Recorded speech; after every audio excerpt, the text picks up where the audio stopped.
Good afternoon and welcome back to another ironic introduction to another video. Today I have Alliance War number 1 of Season 21. First up we have the Counter-Strike Fury Brute Force Human Torch. I'm still on path to this season. Haven't seen Human Torch here before. I think it's just a diversity placement. I'm not entirely sure. Maybe it's because he's got like good block damage or block penetration with the energy, or special one can be slightly annoying or what have you, but I'm going to mostly play around my heavy degen and letting that knock him down. You can see here I'm just holding force block because I don't want him to launch his special, and he's down. Pretty easy fight, nothing too crazy there. And then this next fight here is going to be an Elsa Bloodstone. We don't know if she's running attrition. Specifically, we don't know if she's running double edge. So I'm going to take the fight with Omega Red because he is a mutant and he will melt her down pretty quickly. Elsa can be a little annoying here. She has a lot of hits, and if you bring her up to a special 2 on accident, it's a lot of block damage. But overall, not really a problematic fight. You can see here a nice little reparry there, and I'm able to get my stun opening. I'm going to wait out the stun duration as much as possible, drop a second degen at this point. She is going to start building up Furies, but that's okay. She is just absolutely melting. There I went for a force block, and she actually threw her special 1, which is a little unfortunate. You can see here she's being really aggressive, which is less than ideal, but that's okay. She still absolutely melts, knock her down, but she did get 5% block damage just by chipping away at me. You can full dex the SP1. I was just playing really safe. I would rather heal up a little bit than have to do anything crazy. Next up, we have the Mixmaster Korg with the aggression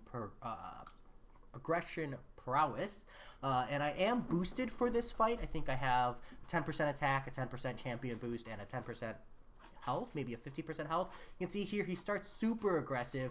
I tried to trigger that evade and get the parry right away. I was too slow, so I do take a couple hits to the face, not a big deal.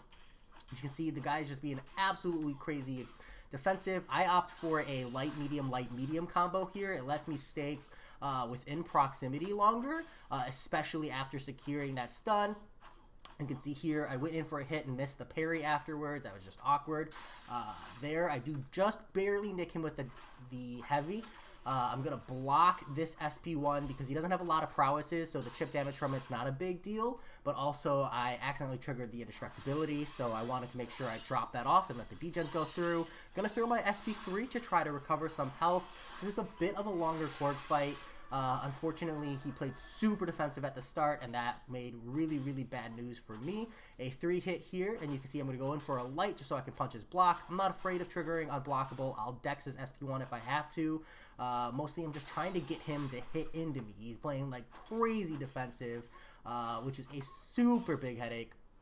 You can see here he's unblockable, so I am going to dex the SP1. Does trigger the unstoppable, not a big deal, as well as the indestructible, really not an issue. Going to hammer in here. I'm just trying to lock the degen in and then throw my SP3 again just to get that trickle damage. When the fight goes into this longer situation, I'm more willing to throw my SP3. Normally I'd like to just blast him down and not have to launch it, but it's been such a slow fight, I'd rather keep topped up, keep him low, and take the fight really slow. So here the indestructible triggers, not a big deal. Able to get a nice parry open. All those spores means I don't have to worry too much about the shrug from the stun, and hopefully we can finish him off with this SP1. 79% health, pretty good for the Korg. This fight was actually one of the first ones where that Korg, I really wish I had a higher Sig Omega Red. I'm seriously contemplating it, but I still haven't pulled the trigger. Not until I feel like it really is that big difference, but I am starting to question it. I might dump a few more Sigs, maybe like another 40, get like an 18% or so extra damage boost on that. I did swap lanes with an alliance mate. I had a counter for Mr. Sinister and Electro in Omega Red, so I offered to switch just to kind of save up on resources for him. You can see against this Mr. Sinister, I am going to drop the heavy and then force block, because if he launches the SP1, he's going to pass the degen back to me. That's something I absolutely do not want. There I went for a super greedy medium heavy and then got punished for it. Kind of unfortunate, but I'm able to relock in my degen, and here it's just a matter of stalling out on the degen long enough for me to combo him to death.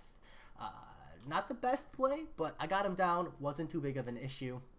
Next up is Electro, and this is where like that resource conservation comes into play. Omega Red's really, really good for Electro. He was planning on using, I believe, Captain Marvel movie and just blasting him down during the indestructibility, but his CMM was low.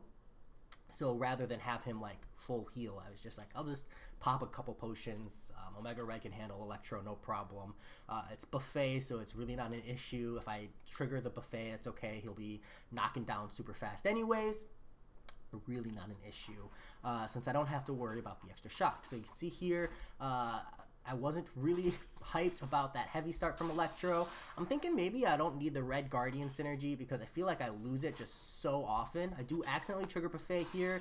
That's okay. I'm up to 13 spores, which is an okay amount. It's really not ideal, but you can see here essentially what I'm trying to do is just lock in my degen and back off. I don't want to put him up to a SP1 if I don't have to, but he's almost dead there at double medium and he's out. Electro is neat in the sense that he forces the opponent to bring like an anti-thorns or heal up all the way in order to make sure they don't just die to chip damage, but if they bring an answer to him, he's got so little health that he just dies super, super fast. Next up, we have another Korg here. This opposing alliance is not running full diversity, neither are we. I am going to heal up because I've not seen Korg here before, so I'm honestly not at all sure how much health I want to have for this. So I'd rather be safe than sorry. War was a little close. We were pretty far behind at this point, so I wanted to make sure I secured the one-shot. You're going to see here I'm trying to play pretty aggressive because I don't have to worry about aggression prowess. I don't have to worry about Furies.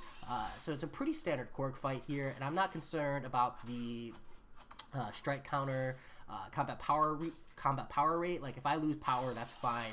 I'm just trying to blast him down anyways. You can see here he's almost at 20%. From then on, I'm just going to back off a little bit and do my stall out parry method. I am going to block the last hit of that SP2 to drop the indestructibility from Stubborn, replace my heavy degen, and kind of just slowly wait. I will eat this whole SP1 because I didn't want to trigger the indestructibility, and you can see he did die to the dot. Pretty simple Korg fight. And that is it for war number 1.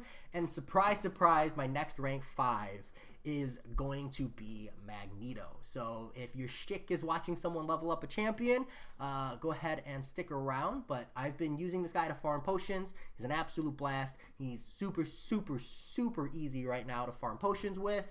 Although I imagine that'll get changed eventually. But I won't mention why. Ask me separately off stream or off video because you know, we don't talk about pro player things live. But that said, this is Magneto up to rank 5. Mine is, I believe, Sig 60, and I do have every intention of Sig 200ing him just for that extra burst damage. I might use him in Abyss. We'll see, we'll see. And that said, as always, though, I hope you all enjoyed it, and I'll talk to you all later. Peace.